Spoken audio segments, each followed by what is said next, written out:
Coca কোলা কি আসলে Israel product? কোনোভাবে কোকা কোলার সঙ্গে কি ইসরায়েল কোনো সম্পর্ক আছে কিনা?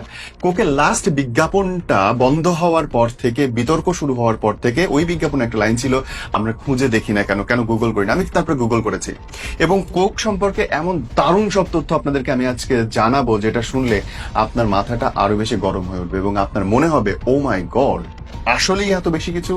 চলুন তাদের কথা অনুযায়ী গুগলে গিয়েছি এবং তাদের কথা অনুযায়ী কি কি পেয়েছি সেটা আমি আপনাকে পড়ে পড়ে শোনাই। Just listen carefully. Coca Cola ইসরায়েলের কট্টর সমর্থক। 1997 সালে ইসরায়েল সরকার অর্থনীতি কমিশন গত 30 বছর ধরে ইসরায়েলকে আকুণ্ঠ সমর্থন এবং ইসরায়েলের আরব লীগ বয়কট মেনে চলার অস্বীকার করার জন্য ইসরায়েল ট্রেড অ্যাওয়ার্ড কোকা কোলাকে সম্মানিত করা হয়। আপনি বুঝতে পারছেন? 30 বছর ধরে ইসরায়েলকে আকুণ্ঠ সমর্থন করার জন্য ইসরায়েল সরকারের তরফ থেকে কোকা কোলাকে অ্যাওয়ার্ড প্রদান করা হয়। এটা 1997 সালে ইসরায়েল সরকারের অর্থনৈতিক কমিশন করে। কোকা কোলা প্রতি বছর American Israel chamber of commerce award bankroll করে, যা ইসরায়েলের অর্থনীতিতে সবচেয়ে বেশি অবদান রাখে এমন কোম্পানিগুলোকে সম্মানিত করে কোকা কোলা। কিছু বলার আছে আপনার? এখনো বলবেন যে না, আমরা তো ওইখানকার না। শেষ না ব্রাদার, এটা সবেমাত্র শুরু। 2009 সালে অবিলম্বে যুদ্ধবিরতি এবং গাজায় ইসরায়েলে সামরিক হামলার ধারাবাহিকতাকে সমর্থন করার জন্য জাতিসংঘের আহ্বান প্রত্যাখ্যান করার জন্য সিনেটর লবিং করার জন্য কোকা কোলা একটি স্পন্সর্ড অ্যাওয়ার্ড ইসরায়েলের লবি AIPAC কে দেওয়া হয়েছিল। মানে যেন ওই সিনেটররা জাতিসংঘকে বোঝাতে সক্ষম হয় এবং ওখানটা লবি করে যে যেই হামলাটা হচ্ছে ফিলিস্তিনিতে সেটা যেন বন্ধ না করা হয়, সেটা যেন চলতে থাকে। বুঝতে পারছেন তো? আরো আছে, শেষ না।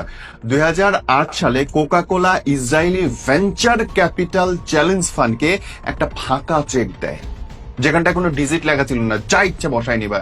এখানটাই শেষ না। 2009 সালে Coca Cola brigadier general Ben এলিজকে সম্মাননা জানাতে কোকা কোলা বিশ্ব সদর দপ্তরে একটি বিশেষ সম্বর্ধনার আয়োজন করে। বেন এলিজার হচ্ছে সেই ব্যক্তি যিনি 6 দিনের যুদ্ধে 300টিরও বেশি মিশরীয়কে শিরোচ্ছেদ করে একদম গলা কেটে হত্যা করেছিল। সেই মানুষকে তারা কোকা কোলা তাদের সদর দপ্তরে ডেকে এনে অ্যাওয়ার্ড দেয়, সম্মাননা জানায় সারা বিশ্বের সব প্রতিনিধিদের সামনে, কোকের প্রতিনিধিদের সামনে। আপনি বুঝতে পারছেন? শুধু তাই না বস, ইসরায়েল যেই ভূমিটা দখল করে রেখেছে সেই ভূমিতে কোকা কোলা তাদের ফ্যাক্টরি দিয়েছে, গবেষণার ফ্যাক্টরি, উৎপাদনের ফ্যাক্টরি। মানে যেটাতে আমেরিকা নিজেও বলে যে না, এটাতে ঠিক না, এইখানটা তোমার ফ্যাক্টরি দিতে পারবে না, সেইখানটাতে কোক নিজে ফ্যাক্টরি করেছে এবং সেটা মূলত ফিলিস্তিনের জায়গা। সারা দুনিয়ার সবাই বলে এটা ফিলিস্তিনের জায়গা এবং তাই জন্য তুরস্কে কিন্তু পার্লামেন্টের মধ্যে কোক এবং অন্যান্য সব বেচা বিক্রি নিষিদ্ধ। বস, এই যে তথ্য আপনাদের বলার পর থেকে আমি ঢুকেছি এবং আমার ঢোকার পরে মনে হয়েছে ভালোই তো বলছেন আপনারা, মানুষ এগুলো জানে না, জানানো দরকার।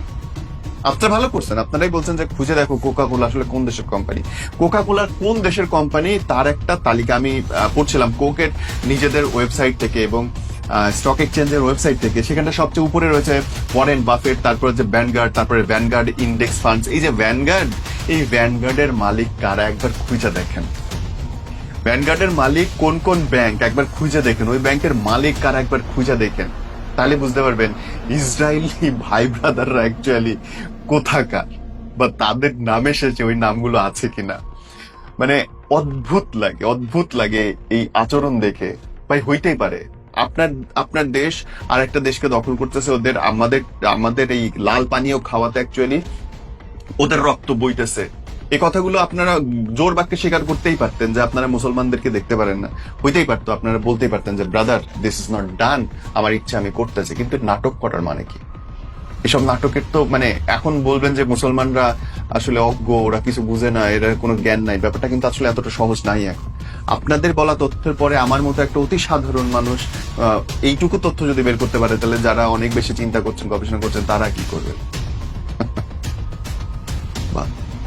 বয়কট চলছে, বয়কট চলবে। যেই দোকানে কোক থাকবে সেই দোকানও বয়কট চলবে, যতটুকু সম্ভব। আই থিঙ্ক ভিডিওটা আপনার শেয়ার করা উচিত। মানুষ প্রকৃত সত্য জানুক। যারা তথ্য প্রমাণ করছিলেন, তথ্য প্রমাণ তাদের সামনে এনে হাজির করলাম।